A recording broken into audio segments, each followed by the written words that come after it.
What's up, dude? How are you? I'm good, man. Can you hear me? I can. I'm laughing in my background. I hope that's a video picture background and not your real background. It is. I gotta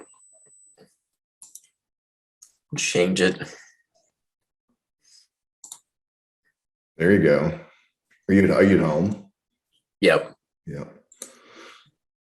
Are you at home? I am. Do you like the my background here? I was told to when I'm setting up these calls to have something interesting in the background, but I don't think that it's like big enough to be a conversation point at all. But it's really not that interesting. Yeah, I was gonna say I think I need to get, what is that, the cigar Indian from Seinfeld? Remember that? You know, Or the what was the, I don't want to incriminate ourselves on a recorded piece, but there was a sculpture or some sort of some stature in Lubbock, Texas. what was that? You remember that? I think, what was it like? Talking about like down in like the Buddy Holly district and stuff like that? No, it was at gosh, I can't even remember the place. I feel like it's like a Mexican food restaurant or something. Oh, Lone Wolf? No, like a lone wolf. You know, my next door neighbors, Whit and Jenny, they're Red Raiders. They went to Tech, I don't know, a year or so after we graduated and spent 4 years there. So it's always fun to talk to them. It's like, hey, do you remember this? And it's like, yeah, that was still there. And like the more things change, the more things kind of stay the same. So yeah. But yep. Man, I'm recording this now, and I'll edit some of the stuff out if we need to. So if we incriminate ourselves, I can just put our stuff in there. So, man, I appreciate you jumping on and doing this. I've done 6 or 7 of these so far, and they've been fantastic. And just really want to provide, like I said in the email there, a platform you kind of tell your story. I was excited about getting you on. I know you're incredibly busy, so thank you for doing this. But I think there's some themes here I wanted to kind of jump into. You have an incredibly inspiring story about faith and obedience within your life and where it has brought you. And every time I think about it, I get choked up. So if you could do your best to kind of give the 30,000 foot view of that. Okay. Trying to think. So I guess it was when I was working with Wells Fargo, when God saved me. It was, not even sure how old I was. I know it's stamped on my passport. I recall I can go back and look at dates. I'm never the best at dates. That's my wife's job. She's the one who understands dates. Now I'm good at numbers, but dates not so much. So kind of started there, and just working on, the idea, what am I doing? What is the purpose of what I'm doing and work? Like at one point I thought I got saved. It's like, I should go be a pastor. And I don't know if everybody goes through that or not, but it's like he just did a lot in a very short period of time that just kind of made me think that might be something. And then went up to DFW area to run Wells Fargo up there. That was right about 08, 09. So get promoted up there and then basically lose my job. And then it was 9 months of unemployment at that point. And that was all due to the mortgage debacle in 08, 09. Yeah. Yep. So couldn't find a job. It's hard to be in banking and then try to go be a banker somewhere at that time. So I had a bunch of, I didn't have any interviews at all. And so I was unemployed for 9 months. Had kind of seen some writing on the wall, like things weren't where something wasn't right. I didn't know exactly, that it was the mortgage crisis. I could just tell like our sales were slowing a lot, and you could just kind of, you could almost feel something was coming. So, yeah. So, I mean, God was gracious in that time. And so used that time of being unemployed to actually just have me spend a lot of time praying and reading the Bible. And so in like one of the worst economic seasons of my lifetime that I've, known lifetime, that when started as a financial advisor. So trying to get people to put money back into a market that they were not too well pleased with, and then it dropped off the face of the earth. So it was, and part of that was just like, it was the only offer I had. So it wasn't like, I didn't look at it and be like, I see God's hand moving. I was like, I got to get a job. I need a paycheck. Yeah. Yeah. And so, so kind of did that. I mean, I was trying to like wash windows and like try to get contracting gigs, just by walking through neighborhoods, see if I could like somebody need their gutters cleaned or house painted. It was lean times. Yeah. And so, so from that, kind of just started got work on certain things and in me, and how do I apply that to work, and just kept doing that. Got approached to be the chief financial officer of a place called Stitch Ministries. South Texas Children's Home is what it started at, but it had 9 ministries at the time, which was a little bit funny to me because of just my background, where I came from, and like not being a Christian, and so that I would work with a ministry in that frame. So sold off my business and then went to South Texas. So like that was the first job where I was like, I feel like this is what God's asking me to do. Like part of our story, my own story, is like trying to work through foster and adoption, seeing a need for kids, and then get connected to a place that they were all about kids who need just good homes, who need stable environments. So just a really interesting connection that God made in that.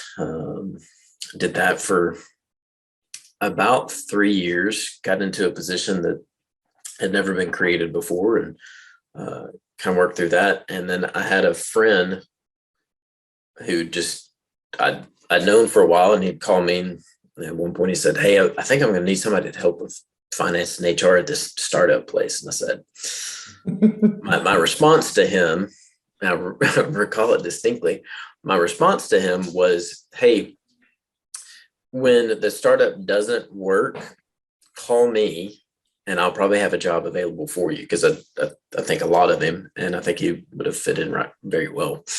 And so that was my avenue. And then maybe a year after that conversation, could just see, I just saw God's hand, like, this is the way that you need to go, which was really hard. That was probably one of the hardest decisions, because I love that ministry, still do. Do you think your apprehension to go into that startup was a security in that it's a startup and you don't know what's going to happen, or you still are being pulled to the ministry down in South Texas? I mean, all of it. Yeah. In some form or fashion, but he made it clear through a couple things that people said to me, just the way they communicated to me in different ways, not knowing anything that was going on, just confirming some pieces. Even my son something that happened with him. It was just like, oh, that was really interesting. On a day that I was asking for God to like show me something, and so He did. So through those, you know, I was pretty confident walking into it. Now, my confidence in it was also that everything would work, and it did not. Yeah. And so That the startup would work. Yep. So super fast growth, and then we kind of found out some things weren't where it needed to be, and maybe we grew too fast, too soon. Was it that we were missing some things? It's just we were missing in how quickly we got to where we were. Gotcha. So at some point, I just, as VP of Finance and HR, I knew that writing was on the wall, and walked people out the door, and then fired myself basically. So yeah, you know, and then being unemployed for a little bit, worked at another startup. That one, you know.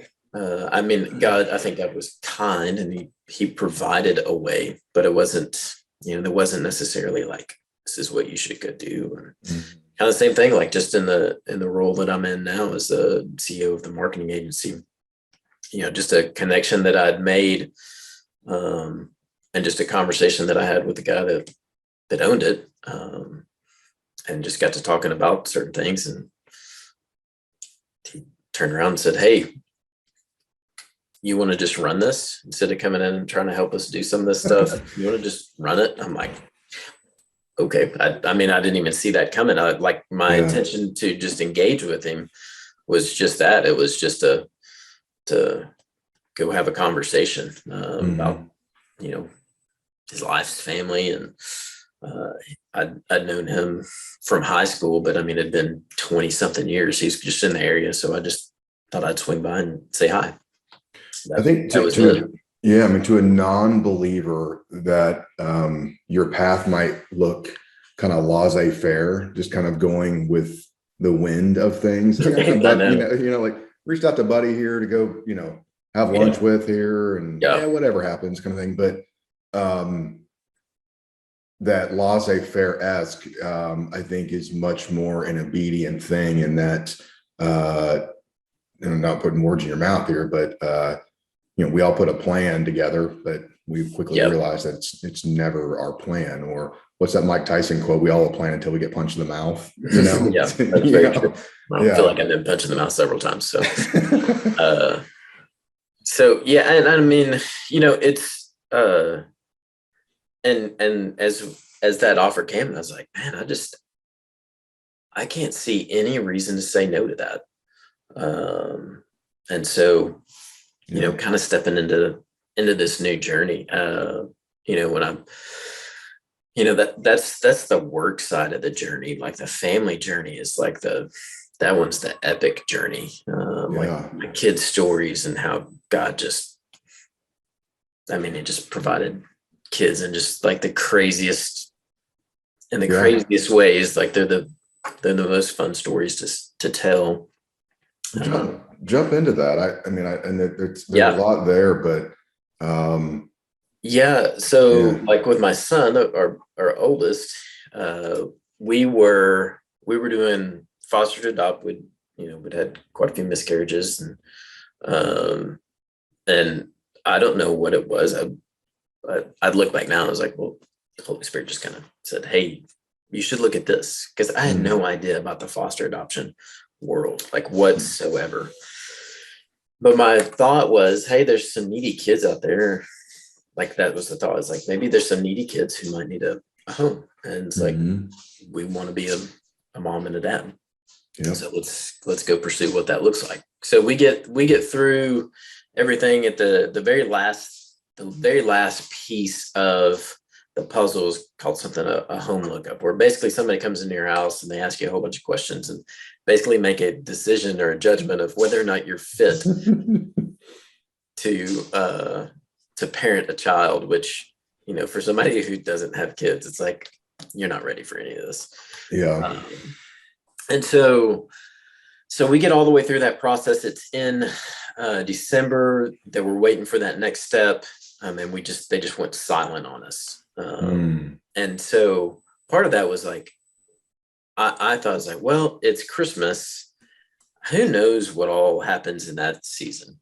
And so I just said, well, we'll give them a break, and not check in with them till 1st of January. So sent something first week, didn't hear back from them, which was weird because I mean, like, if they were project managers, they were on it.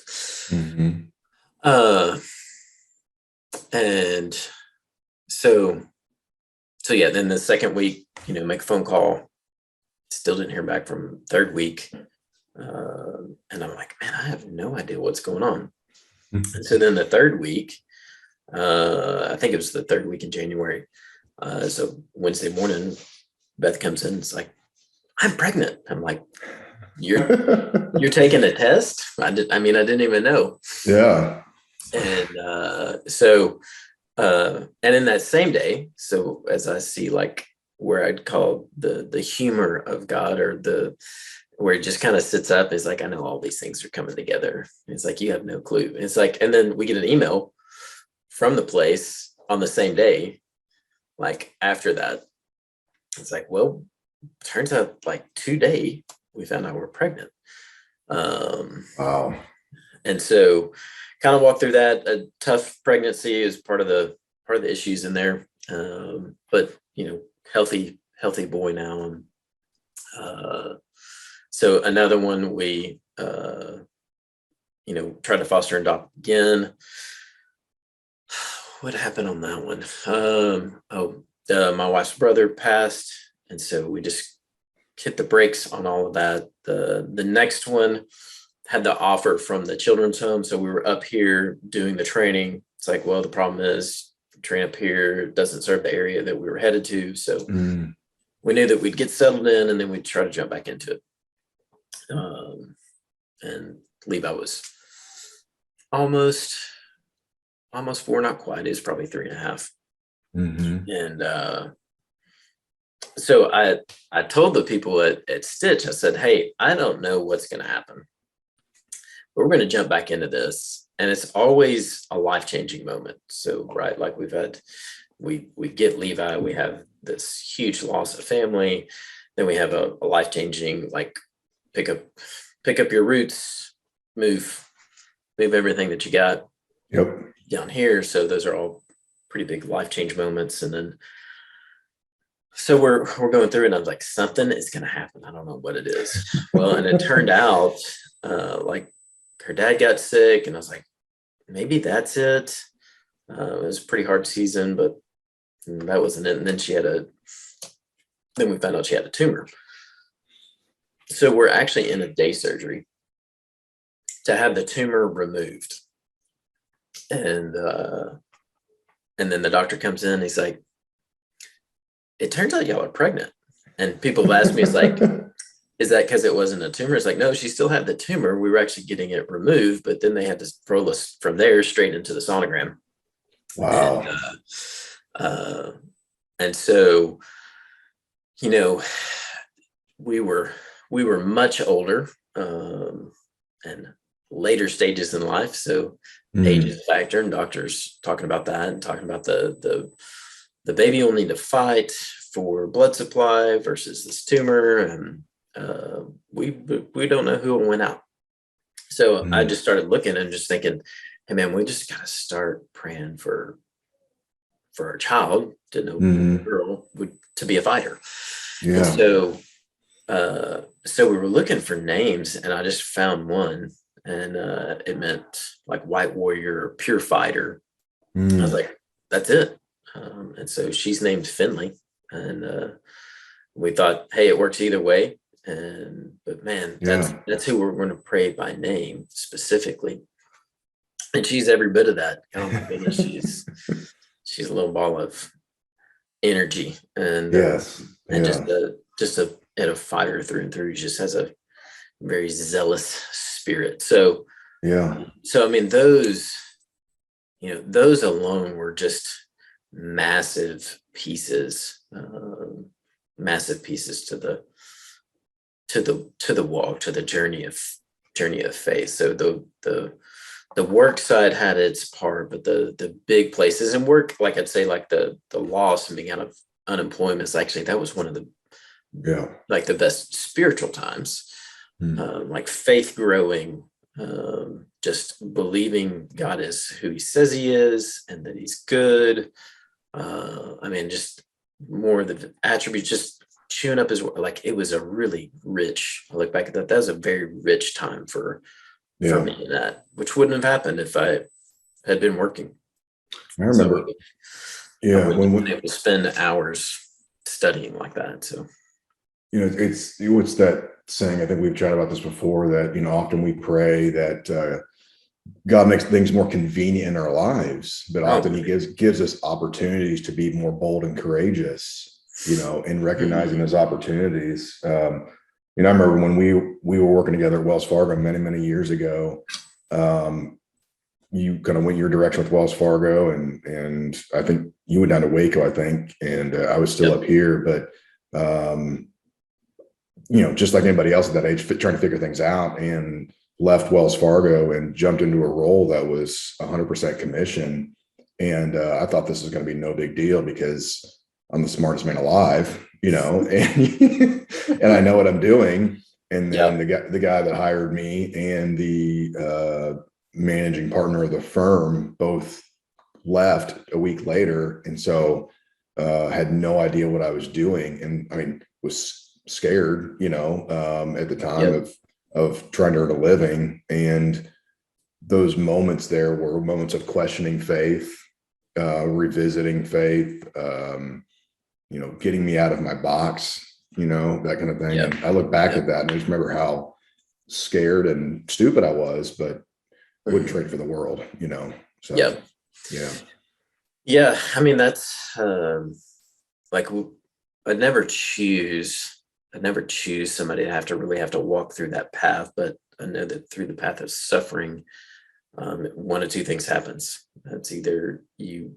grow closer to him or you separate in the midst of that. And there's typically not a gray area, because life's hard and it makes you do one of two things, and that's become more dependent, or it makes you want to be more independent. And so by his kindness, it led me to dependence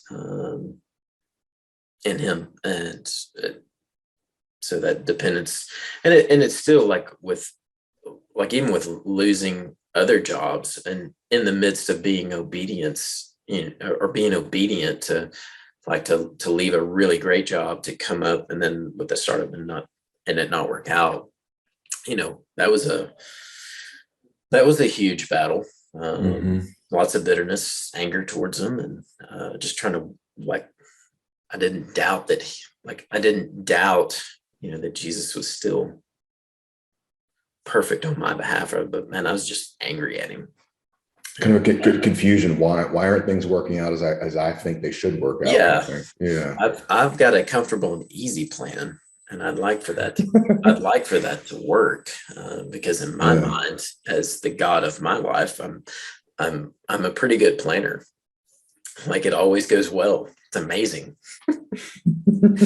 And so, but that's not his plan. And so I'm, that was a rough season to kind of walk through that, because when I lost it, it was also the start of COVID. So, I mean, it just, hiring for, I'm like, man, gotta be kidding me. How are we going to walk through this? And so it's kind of that same journey and that same walk. And if we knew everything, we wouldn't need faith. And so that we have to walk by faith, not by sight.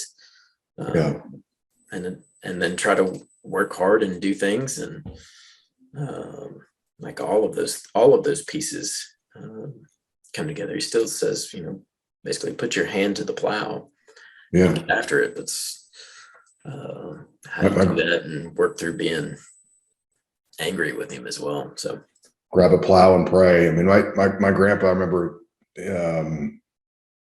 fought in World War II, and I don't know how relevant that is, but I think there's some wisdom around those kind of folks. But I remember him telling me one time, God never deals you a hand you can't win with, kind of thing. And it's merely a measure of, this is not him saying this, is me saying this, but merely a measure of kind of how we view that hand that we've been dealt, and what's the lesson that we learned there, you know?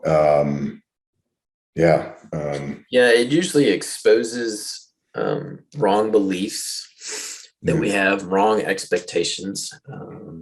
It exposes what we believe to be true about God, which may not be accurate. And then it can expose just those wrong beliefs that we have, or even just wrong placed desires. That he says, I'm going to finish the work that I started. And so part of that is, Ryan, you are not Jesus and you are not perfect, but I'm going to finish the work I started by sanctifying you through these things and moving you into greater dependence, greater knowledge of who I am, and greater love for me, so that it plays out, right? So that my love for him vertically plays out for love for others horizontally, right? Like you've got the two commandments. So that, like, that's the simplified version of what occurs in life, is that those things are happening, but they happen in various forms and fashion.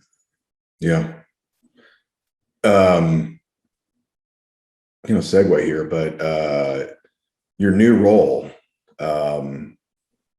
interesting story around how that got going. Tell me about that. I was at another startup and trying to do some stuff on the side as well. But like my intention, and I just saw on LinkedIn, guy was up in the area, and I grew up in his family, knew him, and so just thought I'd swing by and say hi. So just got to chatting with them, and then you do like this 20-year what you done catch up in like 10 minutes or so, and just mentioned I'd been a CFO. He's like, oh, well, actually, I might need some help over here trying to work through some things over there. And so we kind of had a conversation about that. I don't know, several emails into that, like one email that I sent him, he just called me. And he just said, all right, what do you think it'd just take for you to just run this for us? And so it was interesting. Like I didn't go to meet with him with any intention of like something that was tied to my past and that CFO role of things that I was trying to help people with. Like, I didn't even know like what they were and what they did. I was just figured I'd go talk to them. Yeah. And so just something that seems so benign have something total, like it's kind of, again, it's like, just kind of God sitting up on his throne, just going, you have no idea why you even thought to go meet with him, and like what will occur in the midst of that, right? So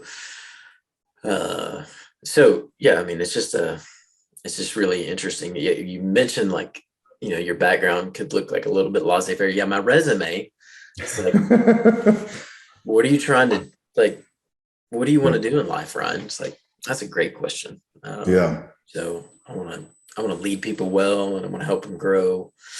I want to help them understand that they're uniquely gifted and that they are really gifted, and that we can help serve a whole bunch of people in whatever it is. And so yeah. I think kind of the point there about, your resume there, and I think you and I are similar in a fashion in that, for a while, I was characterizing my resume and my past experiences through the lens of, it wasn't my fault. This happened to me because of this did this, and I was just in a bad circumstance.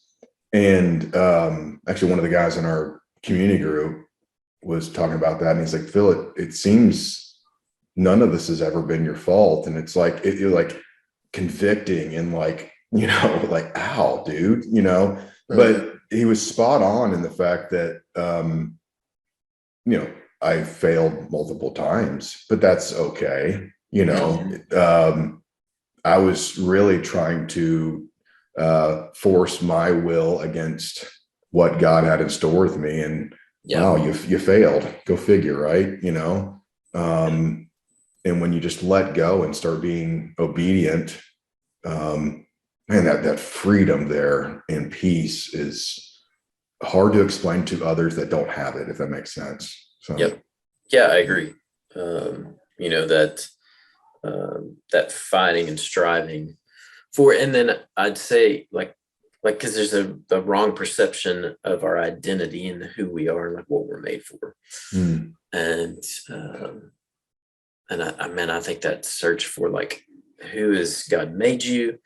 Who is he wired you to? Like, that's a long, drawn out process. People want to take I don't know.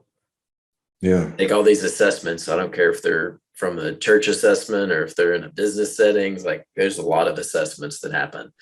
It's like, this is now my identity. It's like, well, not necessarily. You may have some wirings that do those things. But like even the negative side, like the mention of the word failure, like I failed. So then this thing starts happening. It's like the tullable drain, right? Of like of our minds goes down to like, yep, exactly. Vicious cycle. Yeah. The vicious cycle, especially on the negative side, right? Yeah. And that these negative words just kind of start playing as though this is actually who I am. Right. So, I don't know if you struggled with I am a failure, but just hearing and saying those words, like there's always something tied to those. And so that negative speed, I'd also say, so, well, the enemy also wants you to believe that you are all of those things, because how can you be purposeful and productive in the kingdom of God if you're living out of a false identity? Right. And you can't. No, you asked, have I struggled with the thought of failure? Yeah. I would say probably more than most. I have no idea how do you even measure that, but I failed as a husband. I went through a divorce, so failure was a big part of that. Yeah. And then in the different business jobs that I've had, failed in those. And so I would say not until the last couple of years that I really realized that trying to perform up to a worldly standard will always bring failure to me. But being obedient to whatever God has in store with me, there might be some valleys there. Sure. But I won't be. I won't have failed, if you will. So yeah. I think there's always the misconceptions like, oh, well, if I become a believer, then I will live on this mountain, or like y'all live on this other hill up here. It's like, man, life is hard. Yeah. You're what seat you're in. That life is hard, and it just points out it's like if you can't see that you live in a broken world, I think most people agree we live in a broken world. And so it's where hope lies, in the brokenness, the hope in the future and those things. So you remember when you were in Waco? I'm not sure you remember that, and then I went down there, it's probably 15 years ago. And you and Beth were in Waco, lived on the house right beside that cotton field there. Mm-hmm. You said one of the most inspiring things to me that I'll always remember this. We were patio drinking, probably what we were supposed to be doing, but nevertheless, it started to rain and I took off. Yep. Yeah. And I think you could tell that I was suffering, and that I was struggling there. And you said to me, something like, let it go. He forgave you. You don't have to fight this anymore, kind of thing. And I will always remember that, in that, like, that was one of the turning points back towards faith that you know, and it was just the moment of, you know, the sinful behavior sitting there being a drunkard. And then I was just moved to get up and walk away. And then in that pouring rain there of saying that to me, it was like, you know, that moment of, why am I fighting this? And so thank you for saying that. That was a big turn for me. So I've always wanted to say thank you to you for that. So, well, and man, yeah, I remember that specifically. I remember, I don't remember necessarily the words, but I remember walking through the rain with you. And so, yeah. And like, even in those moments, like those words, they weren't mine, right? As the spirit at work within me. And so that, like, he was just using, I was just a vessel, a tool for what God wanted for you. It's just what his desire was for you. And so, like, that's what, we do counseling pieces with people, or it's at our church. And basically it's where people are just going through life, rough periods, some of them rough, some of them just like, hey, I kind of want to learn more or whatever. And so we kind of look at it as like a little pit stop, and we spend a weekend with them. One, we just see how broken they are. But then early on, when we did those, man, I would leave those weekends and be just exhausted. Because I felt like it was always on me to get somebody somewhere, or to help. Like, I've got something, like, that I taste and see is so good, and you need to have it. And like, I like wanted to like force it. And it's like, what has been helpful through the years is like, man, I'm so free that I can't make people move into that next step, that I'm totally reliant on God to do whatever. Pray that the Holy Spirit speaks through me, and that I'm a good minister to them and I care for them well. But that the end goal is really that I just walk in obedience, and that, as opposed to trying to get so. You know, we did it, I don't know, a weekend or so ago, and somebody's like, "Are you exhausted?" Like, that just seems exhausted. I was like, it used to be, but it's not anymore. So like, where I'd say, like, even in that conversation, I might have even felt like I needed to get you somewhere. And I think just even God, in God's kindness, he still would use that for something like that. So now I would just attribute, like, man, I really don't have anything great to give, but hopefully I walk in obedience, and the things that come to my mind, those are his. And so things that make impacts and do things like that to like impact you. Like, what I love is it shows that he also gives me a front row seat in people's lives of him working. Yeah. And it's like, well, who am I to even get a front row seat? I think, you know, 2 years ago or so, 2.5 years ago, friends of mine, I guess within our community group here, you know, asking about career and everything, and you know, woodworking it's always been a passion of mine. You know, Phil, why don't you start that? And I never really felt pushed to that. It's more of a hobby kind of thing, and I've always felt drawn to doing what I'm doing now. And the comment there, a front row seat, I love that, in that I'm getting a front row seat to people's lives. And if there's tools profession I can use to help people, great. But I don't know, this is kind of random here a little bit. Weeks ago, I was in this mastermind group with other advisors there, and we're talking about, you know, our process and how we work with clients. And one of the guys there said that, you know, he won't spend more than 30, maybe 40 minutes with a client from a onboarding discovery process with them. And that was a day after I just spent 3 hours with a client getting to know them. Yeah. And I brought that up, and they're like, wow, like, why would you do that? The questioning was kind of a waste of time. And it's like, I loved it. We talked about everything but financial things. Yeah. And it was that front row seat there of like, I'm not going to change you or anything like that at all. Mhm. But if there's some way that discipleship is a possibility, man, I want that front row seat, not because I think I can change anybody, but I've tasted and seen Psalms 34,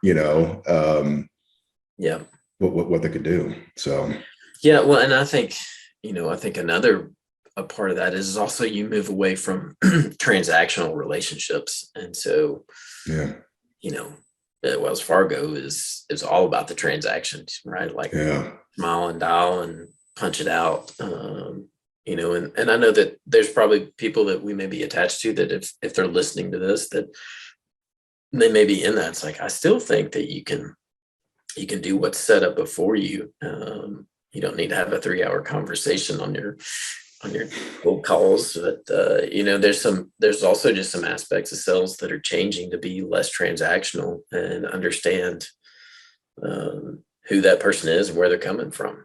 And yeah. there's always, I think there's a ton of benefit in that. So, I mean, that's what I like about what I'm doing, is that there's always a relational component to it. So tell me about that. I mean, like you were thrown into the mix here because of some conversations with an old buddy of yours, and tell me about your role. Tell me about the firm. Y'all's uniqueness. Tell me about that.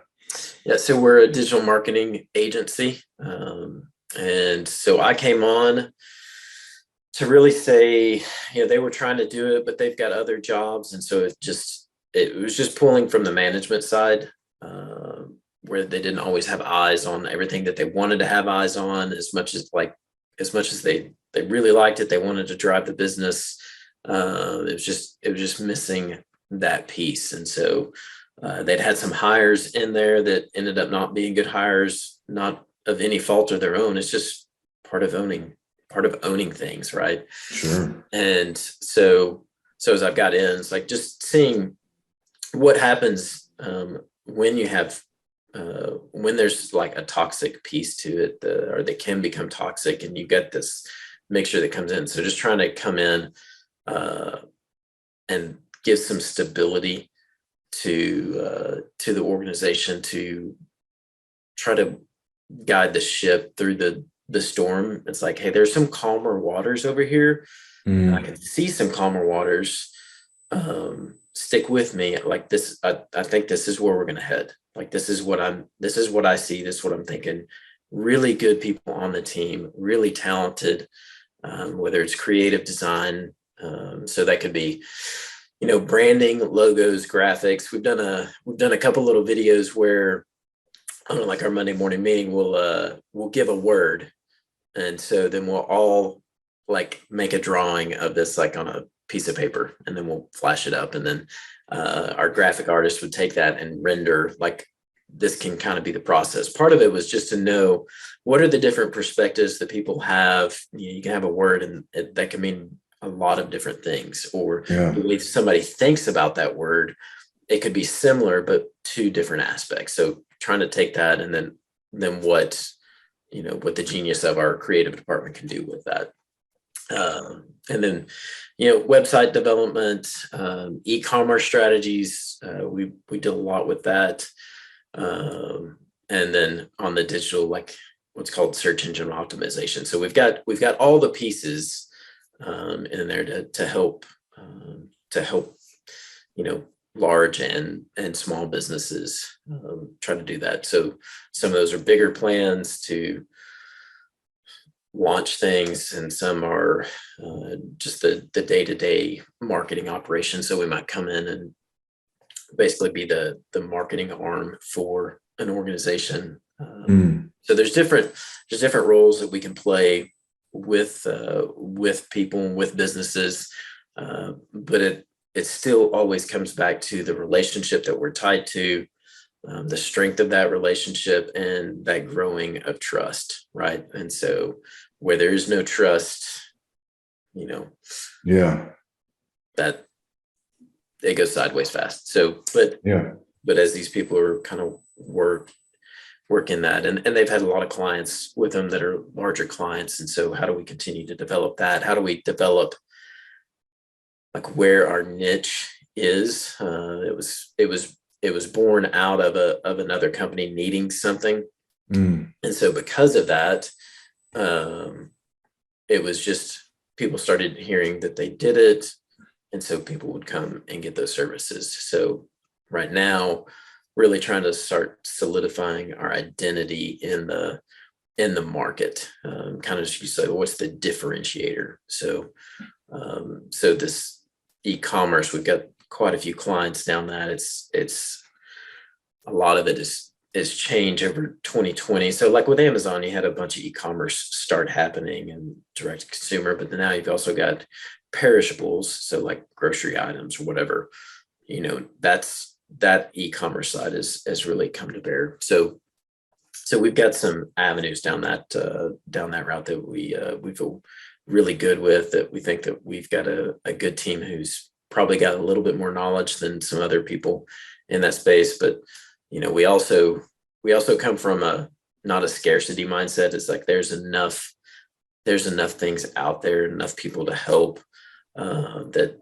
we may have competitors. If I hadn't done a competitor analysis on what that looks like, because as I look at the landscape, I'm just like, man, there's just so much new stuff coming on all the time. And some of these people will be a fit with, and some we won't. And that's really okay. Like the way that we do things, the way that our team interacts may not fit with the way that team is built, and how they want to interact in that manner. So it's still going to be how do you fit together, also being good at things. How do you differentiate, but then also create that relationship? I think those are just really important aspects. I found just from starting, my own firm, that and on the marketing front, it's one, to those that don't understand that, it seems as a kind of a 3-step transactional process to get your marketing set up. And it is not that at all. There is a artistic element to that of understanding the client's story. And it's really, we view it as a 2-dimensional, but it's a very 3-dimensional story. And how do you actually tell that story creatively and to the right people, kind of thing? And that is difficult to do.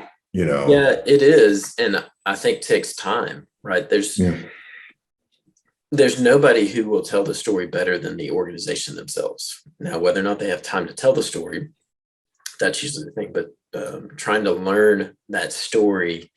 But the longer that you're with someone, the more that those become, those get melded together, right? Like that, like no one's ever going to tell Phil's story better than Phil, or communicate it better. And so if you have somebody come in, you're kind of saying, I want to go this way. I want to be perceived these ways. So it's like, perception, like you're giving like all these terms. And this kind of goes back to the same things, like perception, or the way we communicate and receive things can be a little bit different. Like the way that we define something could be, I could define it a little bit differently, not maybe completely, but a little bit differently than how you do it. So, building those styles in, I think it takes a lot of listening and a lot of clarification and clarifying questions to try to get closer to it. But which is why I think there's still a back and forth of, like, if you're creating content, it's like you want the client to read through it and make sure, like, do you feel like that sounds like what you're wanting to say? Yeah. So that's part of the creative process on that. Same thing with the brand, like colors and styles. It's like, drawing it out on a piece of paper might give you something, but then how do you flesh that out in a couple different ways to see, what you want? Somebody the other day, I think I was talking to my creative team. It's like, well, we try to have people send us mood boards.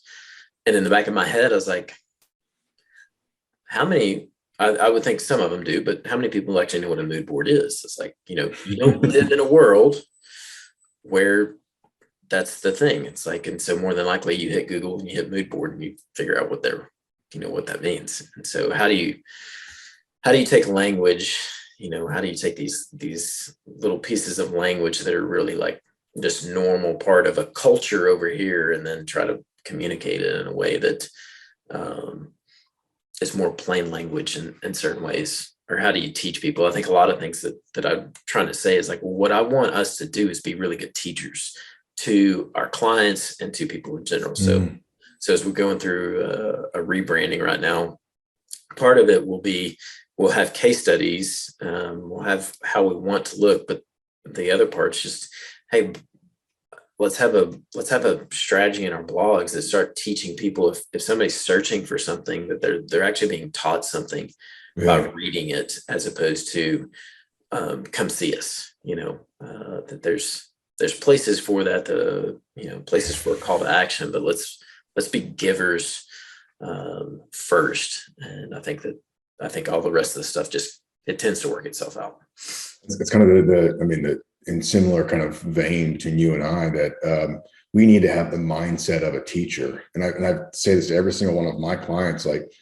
really, if we are in a position in 2 years from our relationship that you can comfortably fire me because I've done a good enough job to teach you all these elements within planning or investment management, that is a great spot. And if we are in that spot and you tell me that, I'm going to be very proud to have you as a client, but very proud to let you go as well, kind of thing. And people joke about that, but I'm serious about that, so. Well, and I think my assumption, this is full assumption, is that if you do that, then you actually then start becoming an advisor, because then they're educated on the questions that they need to be asking that they weren't asking previously. Yeah. And so some of them might leave, but some may stay. It's like, because I actually need you as the sounding board, because you're also still just in it more than they are, right? But you're also building their language set around financial planning and the questions they need to ask. Or they'll be like, maybe they'll come back and be like, Phil, what question am I not asking that I need to be asking? I think I'm asking all the questions. It's like, but there's always just nuance or changes in laws, and it's just always shifting dynamics. So same thing for marketing. What was done like 2 years ago is just archaic, and then you've got changes in privacy laws, and come into a cookieless place on the internet. And so what does that mean for people who want to still get in front of people, and how are they going to do that, where data is changing? And there's just, to me, it's fun. You're always thinking forward, and you're looking at like, what are the ways that things are changing, that we can do. Let's be really creative in how we think of different ways and aspects to help people and organizations. So what are some pain points a small business, medium-sized business would have that they would need to engage with a firm like yours? Part of it just depends on what's their strategy, what's their end goal. So as I think of a pain point, one that I ran in the other day, is that they've got things working over here, but like they've got pieces of the marketing in place, but they don't have a strategy. It's like, well, why are you making the decisions that you are making? Like, and so trying to help in this instance is build a strategy. It may not be to change anything that they're doing, may utilize who they're doing, but try to help you see, hey, is that the right decision based off of the data that you see? And so, there's so much data flying around, and then part of it's, if somebody has that data, it's like, what in the world does that even mean? So it could be a pain point of interpretation, or it could be, we want more leads that are qualified leads. It's like, we don't want to just broadcast to whoever, but can we get more narrow in our focus of who's coming to and looking for the service that we provide. So that could be one of them. And so how do you narrow that in? And then what are we actually seeing? Are we seeing leads get generated? And then what's the, you can get a lead in, it potentially could be qualified, but I think from the customer side, it's like, y'all kind of help us understand, does that seem like a qualified person? Because we don't want to just say, well, that's a qualified lead. It's like, well, I mean, I feel like the sales side is what needs to like really define, like that was pretty quality. Or if they have a low conversion rate on their side, what are the things that the sales team needs to do to come up? So maybe it's not a quality issue. Maybe it's just how are we talking to and converting people? So what are we doing to make things easier? It depends on where it's at too, and which organization it's in. So, I mean, the pain points are various. Sometimes it's just that they're a one man or a no man team, or no lady team, right? Like there's just a no person in that marketing seat. Yep. Like, I think this is something we need to do. And it's like, well, what do we do? So just trying to walk beside clients along that side, or just a small marketing team. It's like, well, you can work with us, it might cost you less than having to hire in other people. And then we've got, X amount of brains to make it pull off the marketing side. Right. So I was reading an article a couple weeks ago about this. I don't know if it was in like Kiplinger or Fast Company or what it was in, but it was about marketing and how that so often we are sheep within the marketing universe, in that our marketing efforts are based on what we see other people in our space doing, or based on what we think actually looks right.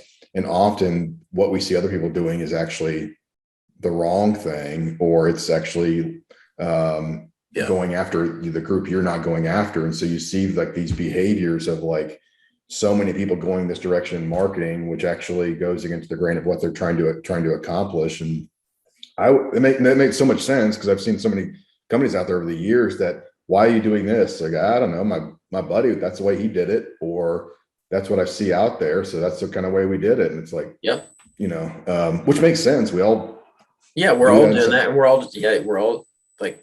trying to grow something, trying to build something. It's like it always comes back to, what's the strategy? What's your goal, your mission, and your purpose? Like, are those aligned? And even to the point of like how you get in front of people, like, does it still align with like your mission and values of your organization? And then trying to figure out, well, who are your customers and what are they doing? Where are they hanging out? Like trying to get an understanding of who they are, where they're at, what they're doing. It's like, okay, well, how do you get in front of them in a creative way and in a right way? So, I mean, if you're selling a services, like a home services type thing in DFW, you probably don't want to be doing ads in Atlanta, Georgia. So like, I mean, that would be a big one. But like, how are you thinking through all of those pieces from the top side? Like, we want to grow, and it's like, okay, why do you want to grow? What's your purpose? And then let's kind of work through, like, okay, we can see a strategy, and then from a strategy, then say, well, we can implement things underneath that, and here are things that we can help and assist with. Man, we're bumping up against time here, so I want to be respectful of you on your time and everything. But I know if I don't cut us off, we could probably talk for 3 more hours. No doubt. So, yeah. But man, I friend to friend, thank you for all that you've inspired me through the years, and from a faith perspective, and I can't be more proud of you, and the opportunity that you have now and everything. But how can people get in touch with you? Learn more about Root and Roam, and you can connect with me on LinkedIn and utilize that as a space, or Ryan at rrcreativestudio.com. You can go on there and connect with me through that as well. So you can shoot me an email. Those are Awesome. probably the easiest places. So likewise, same to you, Phil. Man, we've had a good long friendship, and so you're definitely one of my dearest friends. So As well. I'm really thankful for you, and Awesome. just has been fun to really watch your journey as well, and get to play a part here, there, and Yeah. so Awesome, man. Well, you take care, and man, I'm sure we'll be talking real soon. Yeah, we should do this again here real soon as well. So yeah, sounds good. all right, man. See you, Phil. All right, bye. Bye.